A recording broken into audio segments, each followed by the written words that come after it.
Sabah everybody and welcome back to the channel. As you probably saw from the title, I did receive a package from Team Pixel and made by Google, and I'm pretty sure this is a Pixel device, and of course they just announced this device a couple of days ago in New York, the Pixel 4, the Pixel 4 XL, and I've been basically very excited ever since all the leaks and all the information that came out, and even after they confirmed all of that information for us on Tuesday. So let's go ahead and check out what came to me in the box, which version of the Pixel 4 did they send me, and in which color did they send me. This is TK. Let's check it out.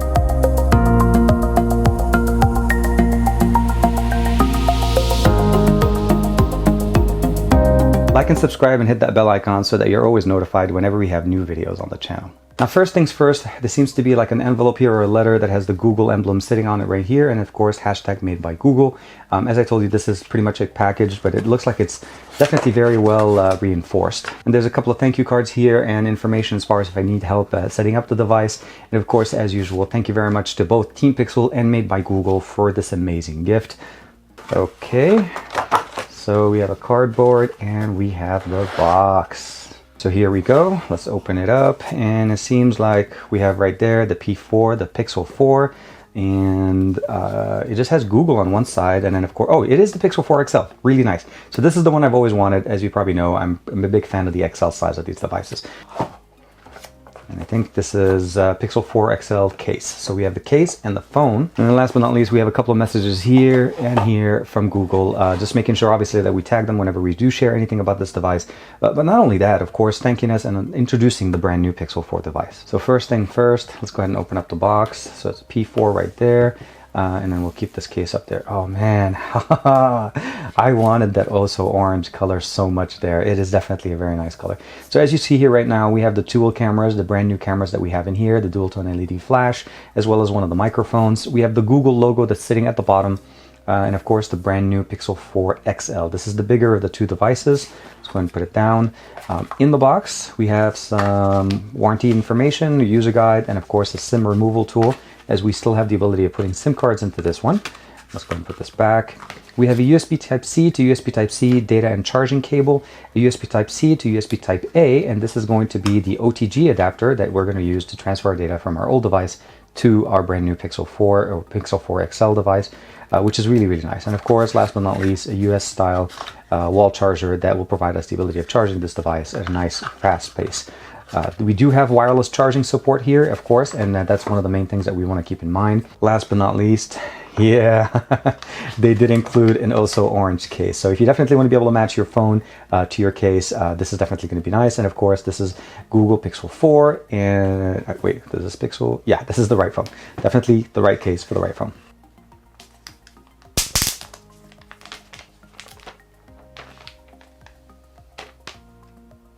And here we go. Man, definitely a nice matte finish on the back. Again, this is the Also Orange, and of course, I'm pretty sure it does work and it fits perfectly. Now the button on this is a little bit more, I would say pinkish than orange, but it does seem like it matches. So let's go ahead and open it up real quick one more time. Yeah, so you can notice right there that the orange color on the back doesn't permeate to the side. So the button's a little bit more pink, and it seems like, if I'm not mistaken, they kind of carried over. So we do still have a colored button here to match it. The volume rocker is sitting right beneath it, and as well as, yeah, that is the volume rocker button. So let's go ahead and put it in. Looks very nice. Opening for everything on the bottom. No opening on the side other than the microphone on the top, since we have one on the back. And of course on the bottom, if I'm not mistaken, I think there's an additional microphone and the USB-C and the bottom firing speaker. I don't seem to see any front-facing speakers, so let's see how the sound comes out of this once we power it on. So on the left side, we have the pink power button on the also orange color, the volume rocker that's basically black, matching the rest of the actual rim that we have here. On the left side, we have a single SIM tray, so this device will only support one physical SIM. On the top, we have a microphone. On the bottom, we have a USB Type-C connector for data charge as well as audio if you're going to use headphones, as well as basically the bottom firing speaker, and if I'm not mistaken, a secondary or tertiary microphone, since it'll be one here, and then one at the top. So as far as the optics on the back, we have two cameras. We have the 12 megapixel dual pixel sensor that we've had since the Pixel 3 XL, and then the brand new one, which is a telephoto lens, not an ultra wide, at 16 megapixels, providing us a 2x optical zoom. Now on the front, we have basically similar sensors that we had before, an 8 megapixel, 1080p, 30 frames per second. But again, standard. We don't have two sensors as we had with the Pixel 3 XL. So we're down to one sensor on the front, although it's supposed to be a little bit wider. And of course, we have the additional sensors that we now have on the front-facing display, which because we actually have a bigger notch. So the differences between the Pixel 4 XL and the Pixel 4 are basically in a couple of areas. First is the display size. We have a 6.3-inch display. This is a QHD OLED panel that is running at 90 Hertz, where the Pixel 4 will carry a 5.7-inch display that is an HD Plus OLED, but it also will have 90 Hertz display. So we're getting the 90 Hertz on both these two devices. The only difference obviously is the display size, which also coincides with the quality. So it's a QHD 90 Hertz as opposed to a HD Plus 90 Hertz on the Pixel 4. The other thing we want to keep in mind is that the Pixel 4 will carry a 2800 milliamp battery as opposed to what we have here is a 3700 milliamp battery. Keep in mind that the battery is smaller, but you have a lower resolution display, which will use less power. Both are running OLED panels. And not only that, the 90 Hertz is more of a smart 90 Hertz, which means it's on depending on if you're using it or and it's not on all the time. So I really wouldn't worry too much about the 2800, although it is technically a much smaller battery that we've seen in the past. Now both will be supporting with the 18-watt chargers that we do, the PD charger that is included in the box, and of course they both support the 10-watt charging, the Qi supporting charging that we have from Google. That was basically made as a standard last year with the Pixel 3 XL.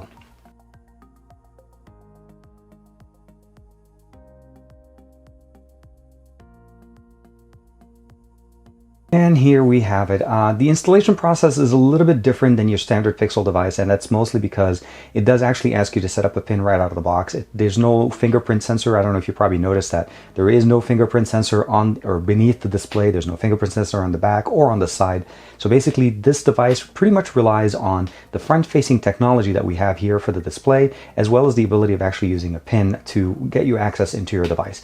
Now, let's talk a little bit about this notch and what we have up there. So as you can see here, Google is not actually having a notch on the Pixel 4 XL or even the Pixel 4 for no reason. They have a Face IR unlock camera that's built into the left.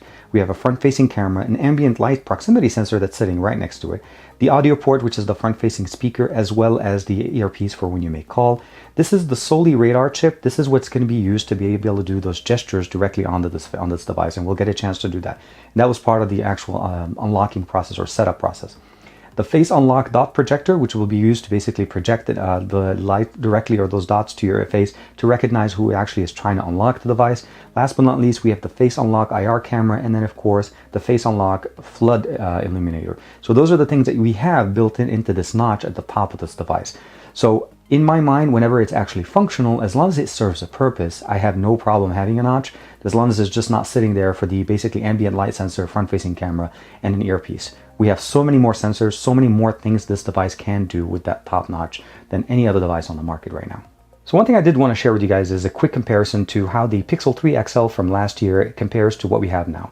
As I mentioned to you guys, we went from a single 12 megapixel sensor to a dual camera setup, a 12 and a 16. We still have the dual 20LED flash. Now we did have the wireless charging built in here, which we have still. And of course, we did have a fingerprint sensor that is no longer there.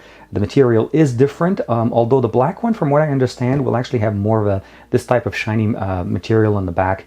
We still have the placement of the power button and the volume rocker in the same position, as well as, nope, I take that back.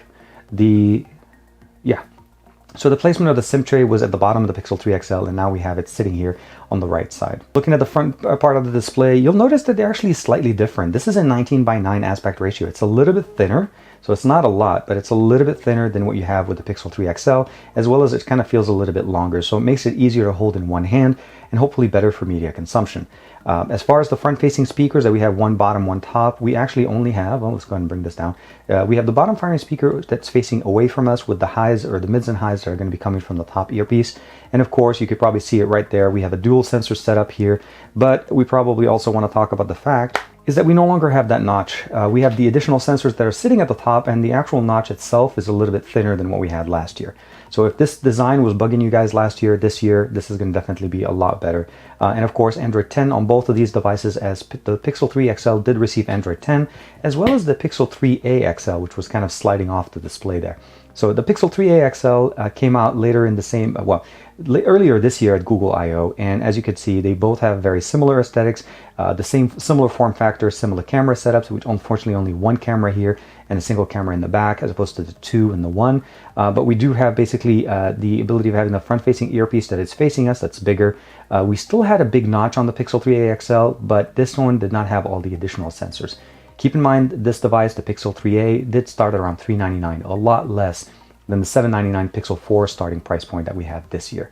But when you compare it to the Pixel 4, so let's go ahead and just turn off the display here, turn off the display. Again, very similar as far as the length, a little bit thinner here, as this is again the 19.5 by 9 aspect ratio.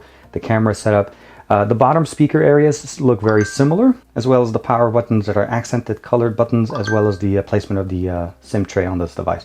So a little bit similar to what we have here as far as the Pixel 3a XL from earlier this year than what we had with the Pixel 3 XL from last year. So out of the box, this comes with Android 10.0. Swiping on the left, we'll have access to the Google feed. On the right, nothing unless you have another page showing up. Swiping up in the middle takes you directly into the app drawer. If you want to access the Recents app, swipe up and hold, and that takes you into the Recents app. Swipe up again, takes you home.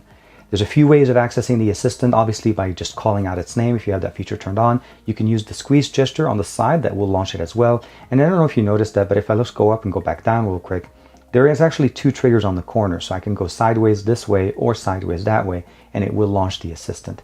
If I want to be able to go back, I just swipe from the side of the device as well as side of the device right here.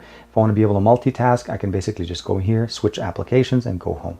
So the gesture applications are built in, and they're definitely very nice and optimized in here. The notification toggles are pretty similar. We have the night light to be able to turn off the colors, so if you want to be able to use it later in the evening. We have auto rotation that was by default off. I did turn it on. So if you don't use this normally, if you, let's say, open up an application and you don't have it turned on, you get a little button on the screen. So you click that and it goes into auto rotate mode. You click it again and it goes back to the normal form. If you turn on this feature, by default, this will just do it for you. There's no more buttons to actually push, and everything will work the way you want it to do. Well, to want it to work. The other option obviously is your Wi-Fi, do not disturb, flashlight, and I don't have a SIM card in here, so I don't have a way of actually showing the data on this. Categories are pretty much the same. We have network and internet, connected devices with NFC support. You'll notice right there, Bluetooth, NFC. We have network and internet, so those are the other options that we have. Then we have the battery, the 3800 milliamp battery. We are able to show the percentage showing on the top if you want it, and of course this has about 66% left. Now under the display section, we do have the ability of setting up the brightness, the night light, the adaptive brightness is on. Style and wallpaper, we have dark theme as well to be able to turn off all the colors and obviously save more power. Screen timeout, screen attention, as well as the ability of turning on the colors, the adaptive colors. And as far as the 90 Hertz, it's on all the time in an adaptive mode, which means it switches on and off between 60 and 90 Hertz depending on what it thinks it needs. The recommendation though is if you do want to run it at 90 Hertz at all times, you can go into the developer options and turn on force 90 Hertz at all times, and then at that point you'll have the ability of using it there. Lock screen display, smooth display, display size, as well as the colors. Right now I have it on adaptive, but you have the ability of jumping into boosted or natural. And of course, we can jump into the next section, which is the sound. We have all the options that we had before, phone ringer, and then of course under advanced, we can go in there and customize the dial pad, the alarm, and all of the other options. Storage on this device right now looks like this is the 128 gigs internal storage. This is the only other option that you have. You either have the 64 gig model or the 128 gigs model. Under the storage, it looks like that we have the 128 gig model here. There is another model that's the 64 gigs. So just keep in mind, those are the only 2 options you have. And depending if you're going to get this from a carrier, you may not have an option. As far as I remember, T-Mobile only has the 64 gig, although Sprint and Verizon will carry both of these models. As far as the privacy, you have the ability of going in there, setting a password, and of course location, security, accounts. Accessibility, digital well-being obviously is not only a requirement by Google, but it also is present here and you're able to see that. And then of course we have the Google service settings preferences here. And then as far as system, we have the ability of going into gestures. You'll notice there's basically the handheld gestures, the active edge, the jump to camera, flip camera, system navigation, which right now we have them as gestures. You have the ability of switching it back to go back into standard 3 buttons. Personally, I'm very comfortable with this. And I'm liking the fact that more OEMs are adapting this form factor, so we don't have to keep carrying or worrying which one has different gestures. It's very nice, very good. Flip to shush, lift the check phone, of course preventing ringing on it, and of course skip song and silent. This is the quick gestures that we have once you have them on. You notice right there, it just shows here that I'm actually able to basically use it, and we'll get a chance to turn that on and try. Motion sense is built in, and this is that function that basically uses the radar that's built in to know whenever I'm getting close to the device, as well as when I actually lifting it for it to actually start unlocking itself by doing the face unlock. So it is in, and that is where you're going to be able to actually turn it off if you don't want it. So this is running Android 10.0 with the October 5th security patch patch update, and of course all the information with Android 10, as you can imagine, is definitely running here, and it runs with full force. The rest of the UI is pretty simple. Switching from the left side takes us into the Google feed, and it does carry the theme. You notice everything now is darker. I can swipe up, go down. Now, my understanding is depending on when the updates will kick in, even the Play Store will actually kick in to have the ability of going into dark mode, as well as some of the other Google applications. If you swipe to the top, you'll notice that the search bar with the assistant stays with you, so you still have the ability of launching the assistant straight in here. Or, of course, as I mentioned to you guys, you can actually use the different functions. You'll notice that the assistant kind of looks a little bit different, and we'll talk about that in a second. So the camera application is definitely specific to here. We do have a few modes. We have night sight that's been updated. We have portrait, we have camera mode, and we have video mode, as well as more. And under more, we can obviously see here that we have time-lapse, lens, slow motion, panorama, and photo. Now, to be able to go into the different settings in the actual camera application, let's say you jump into video, we'll bring down the little notification toggle. I can go 1080p 60 frames per second, turn on the flash, or go into the settings tab. We have gestures, as I mentioned to you guys. And we also have the camera photo resolution. It is at full. As far as video, we have the ability of switching between 1080p at 60, or the maximum will be UHD at 30 frames per second. We'll go ahead and switch it there. Front-facing camera, unfortunately, is a maximum of HD at 1080p, 30 frames per second. We do have video stabilization, and I do have that turned on. And of course, we have all the standard, like the Google Lens information. Let's go ahead and do a quick front-facing and back-facing video with the brand new cameras on the Pixel 4 XL. Starting off, we're going to use the back-facing sensor. Now, I'm using this to record 4K at 30 frames per second, but I will be downsizing this to be at 1080p 30 frames, mostly to keep the rest of the timeline for the video consistent. This should be a pretty good example of what audio, video, as well as how the actual handheld stabilization works with the brand new Pixel 4 XL. And it should be pretty much the same for the Pixel 4, as for the most part, the optics and the processing are exactly the same, and they actually have the exact same RAM. The 855, 6 gigs of RAM, and of course, the storage will change, but for the most part, the processing should be pretty much the same. Let's go ahead and switch over to the 8 megapixel front-facing camera. That is already pretty much set at 1080p at 30 frames per second. Here we are using the front-facing sensor. Again, maximum is 1080p, but this should also be a good example of how audio and video and the stabilization is. This is handheld, there's no gimbal, so depending on how the audio comes out from here, we'll be able to see in post, and of course, you'll be able to see it as you guys will probably see it directly in the video. So one of the things that we can do now with the brand new camera is the ability of actually setting up not only the shadows, but also the brightness. So I can actually increase the brightness, reduce it here, increase the shadows, or reduce them here as I'm actually seeing them in the preview. But not only that, I'm actually seeing the HDR processing. So whenever I'm jumping into video, this is the same thing. Whatever I'm seeing through the viewfinder is the exact way how my video is going to look. So in camera, you can customize it by just pressing it once, changing it, and of course you can lock it if you want to have it basically set throughout the actual images. So if you're taking multiple images and you want them to be in the exact same way. Of course, you can unlock them and let it go back into automatic mode. Of course, we have portrait mode as well as night mode. So let's go ahead and do a quick audio test. I'm going to be playing Alex Skrendo, the Jumbo NCS release. I'm going to raise the volume all the way to 100%, and we, of course, we have the ability of customizing the options now here, as you notice. So I can actually just do it here, open it up, and it actually shows up, and sorry, in the volume rocker right there. And all we need to do at this point is go ahead and play.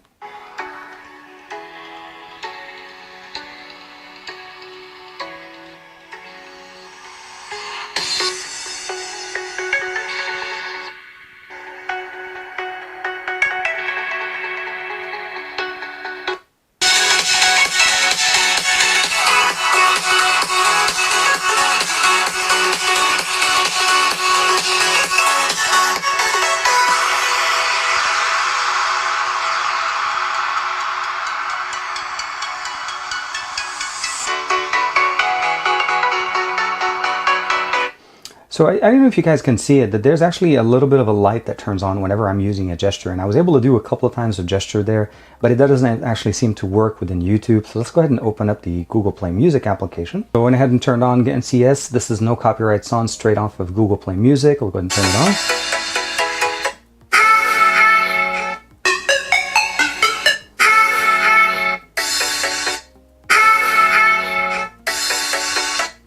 You know what? It's actually pretty accurate and very, very nice. The only thing you have to do, obviously, is when you're playing music, let's go ahead and lower the volume real quick. And you'll see right there, the light turns on, it sees my hand, matches it, and the light will go in the direction that you're trying to use it.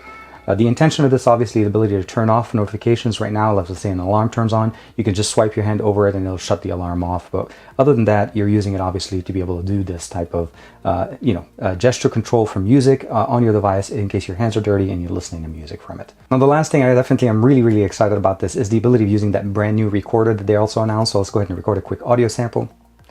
So this is going to be a quick audio sample testing the brand new recorder and also the ability to see how it transcribes the information directly after this recording is done. So Google is trying to change the direction of the Pixel line of devices. The Pixel 4 and the Pixel 4 XL are offering us a slight different experience than what we had last year. Now, we still have the stereo speakers, we still have the wireless charging, we still have obviously the latest technology from Google, so Android 10 right out of the box.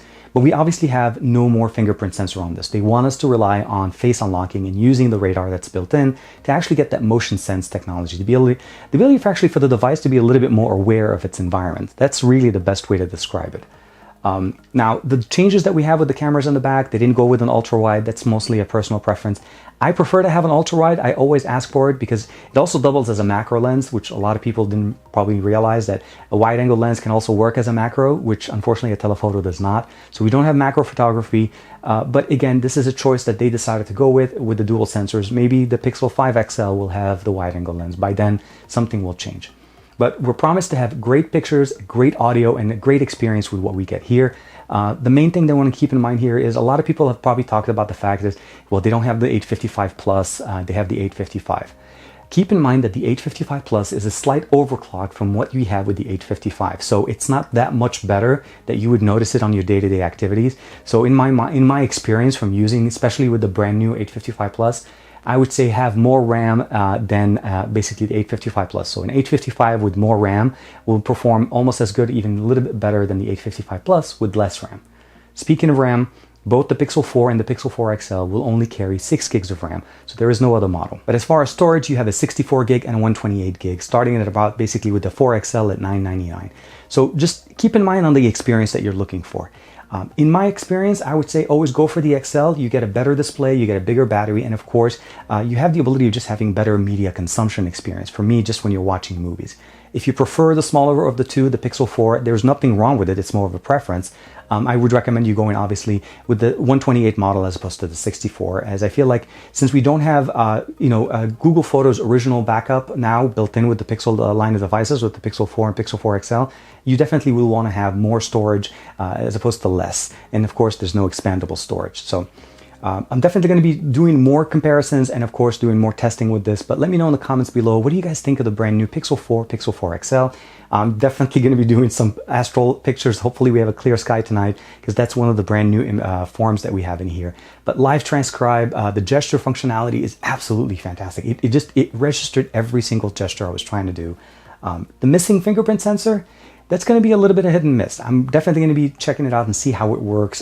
Does it really make more sense for me now to use it this way? Because that basically mirrors a lot what we've seen with other manufacturers that have gone away with the fingerprint sensor, relying on the front-facing technology with the cameras. So like and subscribe as usual. Thank you very much to Team Pixel and Made by Google for allowing me to actually check out the brand new Pixel 4 XL early enough. And not only that, you sent it in the color that I wanted, and of course in the size that I always appreciate, the Pixel 4 in XL format, in oh so orange, with the oh so orange case, which definitely matches now. I'll see you guys in the next video.